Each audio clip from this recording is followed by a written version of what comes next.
అట్లాగే ఈరోజు మనం కూడా ఏం కావాలి? కొంతమంది సేవ గురించిన చింత రాదు, సేవ గురించిన ఆలోచన ఉండదు. ఎందుకు? కారణం ఏంటిది?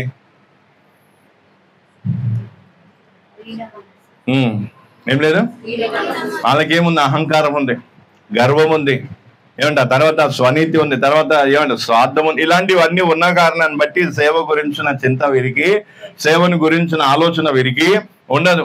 అందుకే ఎప్పుడు చూసినా వీళ్ళు ఏం చేస్తా తమ గురించి తామే.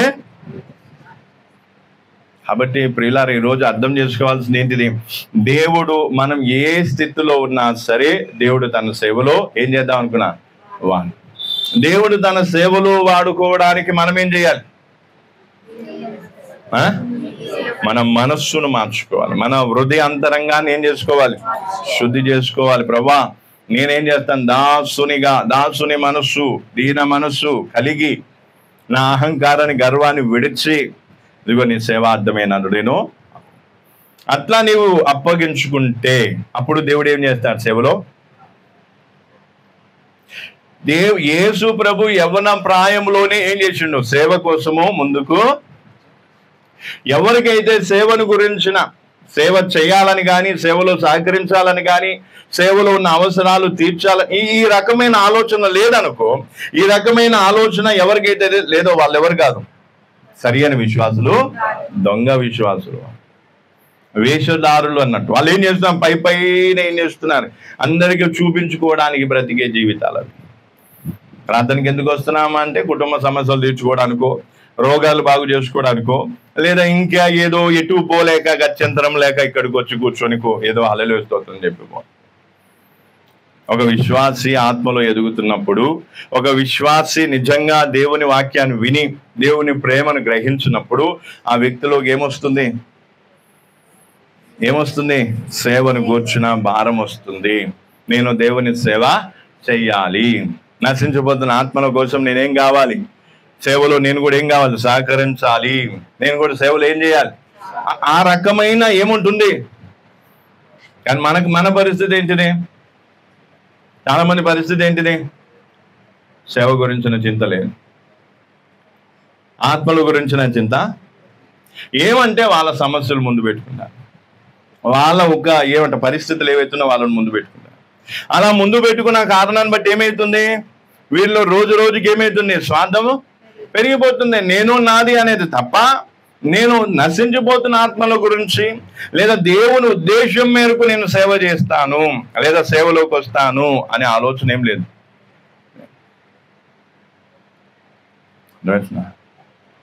అందుకే ప్రియులారు ఈరోజు ఒక్కటి గుర్తుపెట్టుకోవాలి. ఇది మంచిగా అర్థమైందా కాలేదా? మంచిగా అర్థమైందా కాలేదా? అర్థమైన వాళ్ళ చేతులు ఎత్తండి, మళ్ళీ మీకు రిపీట్ చేస్తా. అందరికీ అర్థమైందా?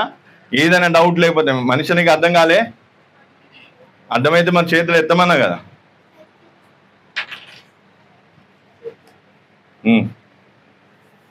చలో మంచిగా, ఇప్పుడు ఇది చెప్పింది అర్థమైందా ఇంతవరకు? దేవుడు ఏం చేయాలనుకున్నాడు? మన అవుటర్ అంటే మన యొక్క బాహ్యపు పరిస్థితిని కాకుండా మన ఇన్నర్ అంటే మన అంతరంగ పరిస్థితిని చూసి దేవుడు ఎందులో వాడుకోవాలనుకుంటున్నాడు? సేవలో వాడుకోవాలనుకుంటున్నాడు. అయితే ఇప్పుడు బాహ్యంగా మనం చూస్తే మనం ఏమై ఉన్నాము పేదవాళ్ళమే ఉన్నాం, తర్వాత ఏం లేదు, చదువు లేదు,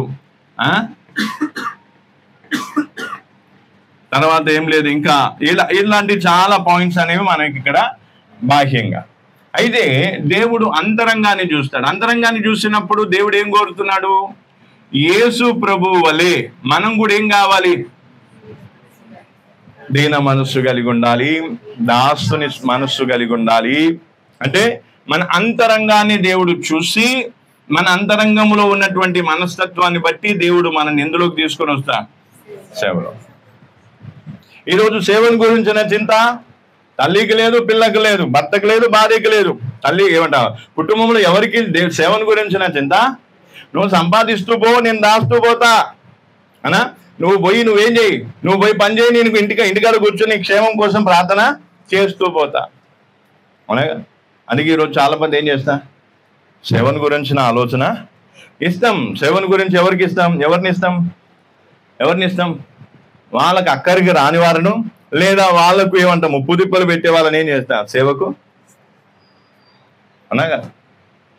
అంతేనా? దేవుని సేవలు ఎవరు రావాలి? యేసు ప్రభు సేవను ఆరంభించేటప్పుడు ఎవరిని పిలిచిండు చెప్పాలి? ఎవరిని పిలిచిండు భయ్? యేసు ప్రభు సేవను ఆరంభించేటప్పుడు ఎవరిని పిలిచిండు? ఎవరిని పిలిచిండు? చేపలు పట్టే వారిని. మనం ఏం చేస్తాం? పని చేసే వాళ్ళను ముందు పెట్టుకుంటాం, పని చేయని వాళ్ళను ఏం చేస్తాం? లేదా ఇంట్లో అక్కడికి రాళ్ళను ఏం చేస్తాం? ఇప్పుడు వినయ్కి చెప్పింది, అరుణక్క చెప్పింది పని చేయి చేయకపోతే సరే కనీసం సేవకన్నా పోరాదు. ఎందుకంటే నువ్వు ఎంతగా పని చేస్తావు, రూపాయి నయా పైసా ఏం లేదు, లాభం లేదు, సేవకన్నా పో. కనీసం ఆ భారం అన్న ఏమవుతుంది? చూడండి, అంటే పని పాట లేని వారిని సేవకు అప్పగించడం అనేది ఎంతవరకు కరెక్టు? యేసు ప్రభు కూడా 30 సంవత్సరాల వరకు ఏం పని చేసిండు? సావనన్న నీకు సంబంధించిన పనే. ఏం పని? కార్పెంటర్ పని చేసిండు. ఎన్ని సంవత్సరాల వరకు? బాప్టిజం తీసుకొని ఆ పనిని మానుకొని దేవుని పనిలోనికి. కాబట్టి సేవ చేసేటప్పుడు మొదట ఏం కావాలి? వర్క్ అనేది ఏం కావాలి? పని చేసే వాళ్ళమై ఉండాలి. తర్వాత పని చేసిన తర్వాత అప్పుడు ఏం కావాలి? సేవలోనికి దేవుడు ఏం చేస్తాడు? అప్పుడు సేవలోకి తీసుకుంటాడు. బద్ధకస్తులను క్రమము, మర్యాద, కనీసం భయము, భక్తి, విధేయత ఇవేమి లేని వాళ్ళని దేవుడు సేవలోనికి తీసుకోడు, చేర్చుకోడు. ఆ వ్యక్తి ఏమై ఉండాలి? మన పరిస్థితి ఏంటిది? మేము సేవ చేసేస్తాం అంటే నిన్ను దేవుడు అసలు దరిదాపులో కూడా రానియడు. సేవ అనేది చాలా పవిత్రమైనది. సేవ అనేది చాలా గొప్పది. ఈ లోకంలో ఎవరు పడితే వాళ్ళు చేసేది కాదు. అర్థమవుతుందా? ఈ లోకంలో అనేకమైన పనులు ఉన్నాయి, అందరూ చేయగలరు. అది ఇది కొంతమంది చేయగలుగుతారు, ఇది కొంతమంది ప్రయత్నం చేస్తే అది కూడా చేయవచ్చేమో, కానీ సేవ మాత్రం ఎవరు పడితే వాళ్ళు చేసేది కాదు. అర్థమవుతుందా? అందుకే ఇప్పుడు ఏం చేయాలి చెప్పాలి? ఏం చేయాలి? దేవుడు దేన్ని చూస్తాడు? హృదయ అంతరంగాన్ని చూస్తాడు. హృదయ అంతరంగము నీది మంచిదే అయితే నీకు సేవను గురించిన భారం వస్తుంది. నువ్వు బాహ్యంగా వదిలే. యేసు ప్రభువే మనకు దానికి ఆదర్శం. అందుకే బైబిల్లో చాలా మంది, నోవాహు ఉన్నాడు. నోవాహు ఎవరు? ఫార్మర్. ఒక ఫార్మర్ అంటే ఎవరు? రైతు. ఆయనను నోవాహుని దేవుడు వాడుకున్నాడు లేదా? మోషేని దేవుడు వాడుకున్నాడు లేదా? యోసేఫే కానీ ఎవరైనా సరే వాళ్ళు బాహ్యంగా ఎలాంటి స్థితిలో ఉన్నా సరే వారి అంతరంగం బాగున్న కారణాన్ని బట్టి వారిని ఏం చేసిండు? దేవుడు సేవలో వాడుకున్నాడు. కాబట్టి ఇప్పుడు నువ్వు బాహ్యంగా నేను దరిద్రుడిని, నా దగ్గర ఇది లేదు, నాకు చదువు లేదు, నాకు అది లేదు, నాకు ఇది లేదు, ఈ సాకులు చెప్పడం కాదు. దేవుడు ఒకవేళ ఇది చూసి సేవలో వాడుకునే ఉద్దేశమే ఉంటే దేవుడు ఏం చేసేవాడు? నాలాంటి వాళ్ళు వచ్చేవాళ్ళ సేవలోనికి? దేవుడు ఇది చూడలేదు. ఏం చూసిండు? అంతర్గతాన్ని చూసిండు. అట్లనే ఈరోజు ఏం కావాలి? హృదయ అంతరంగం ఎట్లుంది? కాబట్టి ప్రియులారు ఈరోజు ఏం కావాలి? 3 విషయాలు. ఒకటి సేవకు రావటం, రెండోది సేవలో సహకరించడం. ఇవి 2 చేయలేనప్పుడు సేవలో ఉన్న అవసరాన్ని ఏం చేయాలి? బాధ్యతగా తీసుకొని ఆ అవసరాన్ని తీర్చే పని కోసం 3 పనులు ఉన్నాయి. 3 విషయాలు చేయొచ్చు. కానీ 3 మనం దేంట్లో ఉన్నాం ఒకసారి ఆలోచన చేయండి. ఈ 3 దేంట్లో ఉన్నా సేవను గురించిన ఆలోచన లేదు. సేవ కావాలా వద్దా? సేవ జరగాల వద్దా? ఎంత జరగాలి? కానీ ఈరోజు పరిస్థితి చూస్తే సేవ గురించి, అసలు సంఘ పరిచర్య గురించిన చింతనే లే. ఇది బుధవారం రోజు వేసినటువంటి సాప, బుధవారం రోజు వేసినటువంటి కార్పెట్టు ఎప్పుడు వేసింది? మళ్ళీ తీసి ఊడ్చిరా? రాలేవరు. నేను చూస్తున్నా. నాకు ఓపిక లేదు. నాకు కూడా రాత్రి అంతా ఇబ్బంది, ఎందుకో కొన్ని కారణాలను బట్టి ఇబ్బంది అయింది, లేట్ అయింది, కొంచెం లేచి ఇంతవరకు అది అట్లనే ఇప్పుడు మళ్ళీ పోయినామంటే ఇది మళ్ళీ ఆదివారం వరకు ఇది ఇట్లానే ఉంటుంది. నేను ఛాలెంజ్ చేస్తా. ఇప్పుడు నేను చెప్పినా కాబట్టి ఎవరో కొంతమంది సరేలే చూపించుకోవడానికి చేస్తారో, లేదా రోషం వచ్చి చేస్తారో, లేదా మమ్మల్ని అంటాడా అని కోపంతో చేస్తారు. కానీ ఒకవేళ ఇది నేను చెప్పలేదు అనుకో, మళ్ళీ వచ్చే ఆదివారం నాకు ఇది ఇట్లనే. అంటే సంఘ పరిచర్య గురించిన దాని గురించిన చింత నీకు, సంఘ పరిచర్య గురించిన చింత లేదు, సేవలో సహకరిద్దామనే చింత లేదు, పోనీ సేవలో మనం ఇంకేదన్నా ఇలాంటి చింత లేదు అంటే అర్థమేంటిది? నీవు సరి అయిన విశ్వాసవి, నువ్వు స్వార్థపూరితమైన విశ్వాసవి. నువ్వు దేని గురించి ఆలోచించాలి? సేవ గురించి ఆలోచించాలి. దేవుని సేవ జరగాలి. నేను రక్షింపబడినట్టుగా నా బంధువులు రక్షింపబడాలి, నా ఇరుగు పొరుగు వారు రక్షింపబడాలి, నా ప్రాంత ప్రజలందరూ కూడా రక్షింపబడాలి అనే రోషం నీకు ఉండాలి. కానీ నీకేం లేదు. అసలు నీ రక్షణ గురించినే చింత లేదు, నీ బాప్టిజం గురించే చింత లేదు, నీ ఆత్మీయ జీవితంలో పరివర్తన గురించినా చింత లేదు. మళ్ళీ మీదకి వెళ్ళి పెద్ద పెద్ద డైలాగులు ఏమంటాం, మేము సేవ చేస్తాం, చెంపలు వాయించేటోళ్ళు లేకే నోటికి వచ్చినట్టు వాగుతాం. సేవ అనే పదం వాడే అర్హత కూడా నీకు ఉందా లేదా ఒక్కసారి నువ్వే చేయి, చూసుకో. అర్హత ఉందా? సేవ చేసేటోళ్ళు ఎంత హుషారు ఉండాలా? ఏం కావాలి? చేపలు పట్టుడు అంటే మామూలా? 10 గంటలకు లేచిపోతే చేపలు దొరుకుతాయా? ఫిలిపన్నా ఎన్ని గంటలకు లేవాలి? చేపలు పట్టడం అంటే మామూలా? దేవుడు ఎవరిని ఎన్నుకున్నాడు సేవలో? కష్టజీవులను ఎన్నుకున్నాడు. మనకి ఎట్లుంది? ఒక వారంలో ఒక రోజు పోయినాం అనుకో, ఇంకో వారం. అందుకే సేవను గురించి దేవుడు నిన్ను పిలుస్తలేడు. సేవకు వద్దామనుకున్నా దేవుడు నిన్ను రాణిస్తలేడు. ఎందుకంటే నీవు సేవ కోసం అర్హత లేదు నీకు. కష్టపడాలి, ఒళ్ళును నలగొట్టుకొని ఏం చేయాలి? అర్థమవుతుందా? నీవు చేసే పనిని బట్టి ఏమవుతుంది? నువ్వు చేసే పనిలో నువ్వు ఎంత నమ్మకంగా ఉన్నావనే దాన్ని బట్టి కూడా దేవుడు ఏం చేస్తాడు. అందుకే నువ్వు కూర్చుండటం, లేవటం, అవి చెప్తారు లేదా?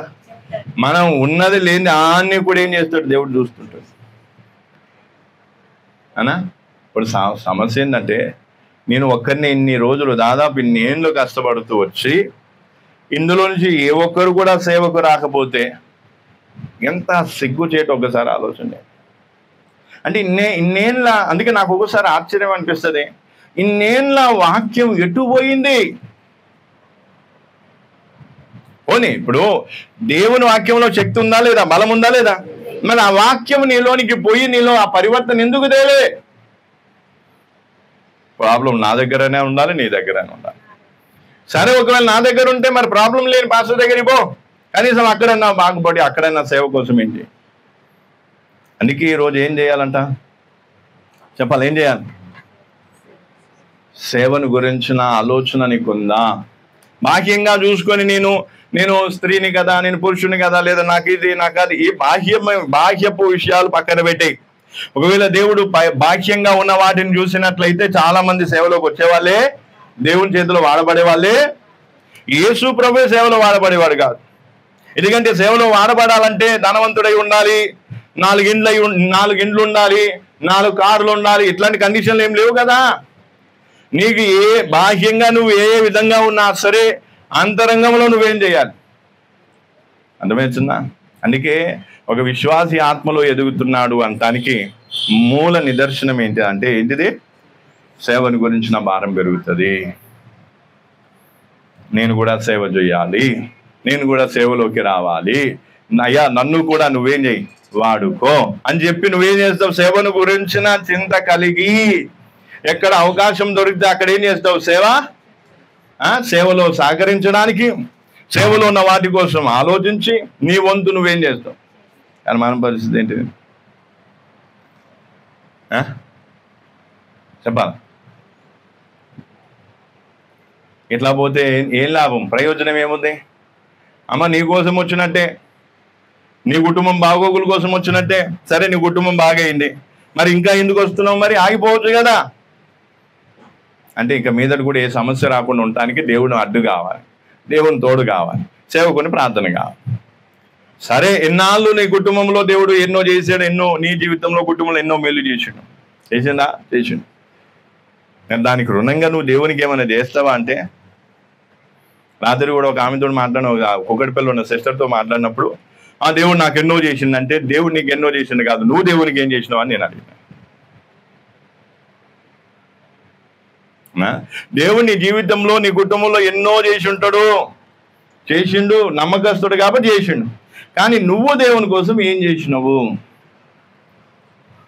దేవుని సేవలో నువ్వేం చేసినావు? దేవుని నిమిత్తము, దేవుని కోసం నువ్వు, అది కూడా ఏమైతుంది లెక్కలోనికి. అందుకే ప్రియులారు ఈరోజు ఏం చేయాలి? ఏం చేయాలి చెప్పాలి? ఏం చేయాలి?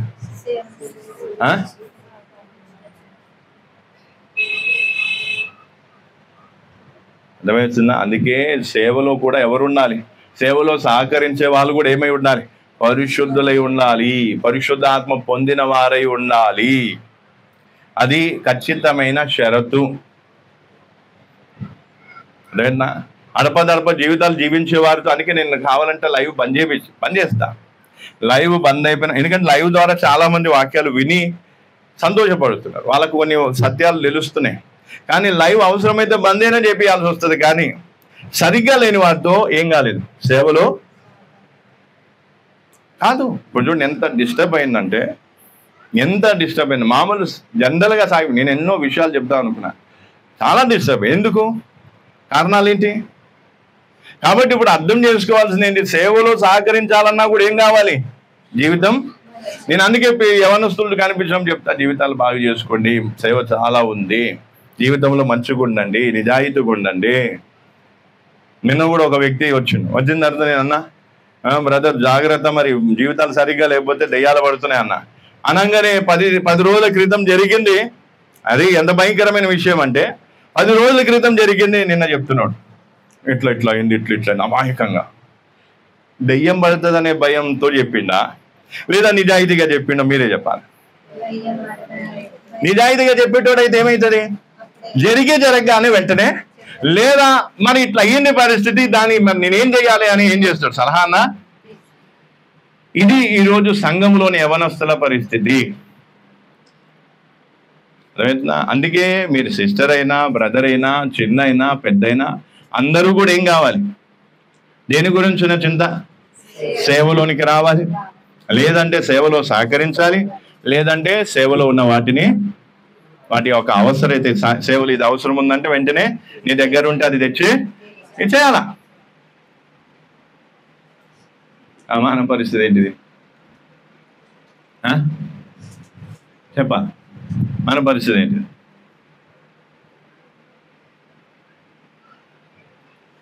ఇట్లా ఉంటే కష్టం కదా. ఇప్పుడు సేవ గురించి చింత లేదంటే అర్థం ఏంటి? నీ జీవితం సరిగ్గా, మరి నీ జీవితం సరిగ్గా లేకపోతే మరి నీకు సహవాసం ఇచ్చి ఏం ప్రయోజనం? సహవాసం ఇచ్చి ఏం ప్రయోజనం? ఇన్ని రోజులు ఇంత వాక్యం చెప్పి ఏమి ప్రయోజనం? మీరు చెప్పాలి. ఏమైనా ఉందా? ప్రయోజనం ఉందా? అందుకే యేసు ప్రభు ఏం చేయాలనుకుంటున్నాడు? సేవలో వాడుకోవాలనుకుంటున్నాడు. సేవలో వాడుకోవాలంటే ఏం చేయాలి? బాహ్యంగా చూడకు, నువ్వు దేని చూడాలి? నీ అంతర్గతం చూడు, నీ జీవితం చూడు, నువ్వు ఎంత పరిశుద్ధంగా ఉన్నావో చూడు, ఎంత నీతిగా ఉన్నావో చూడు. అర్థమవుతుందా?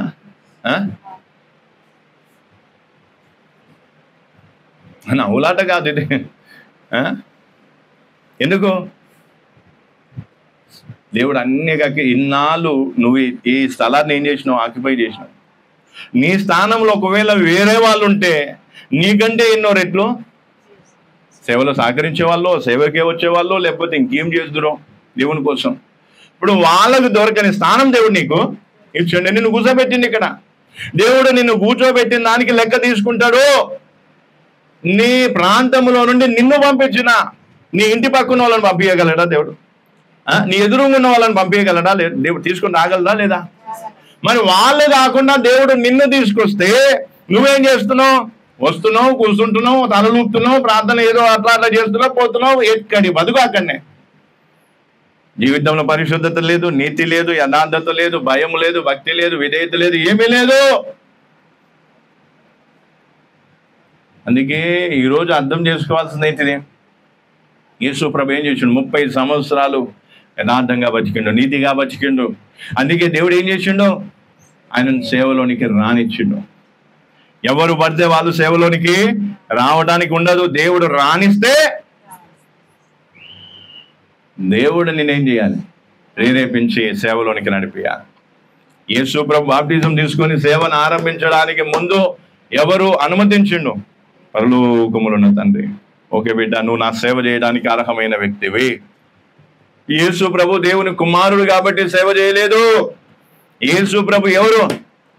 దేవునికి అంగీకారయోగ్యమైన జీవితాన్ని జీవించండు కాబట్టి.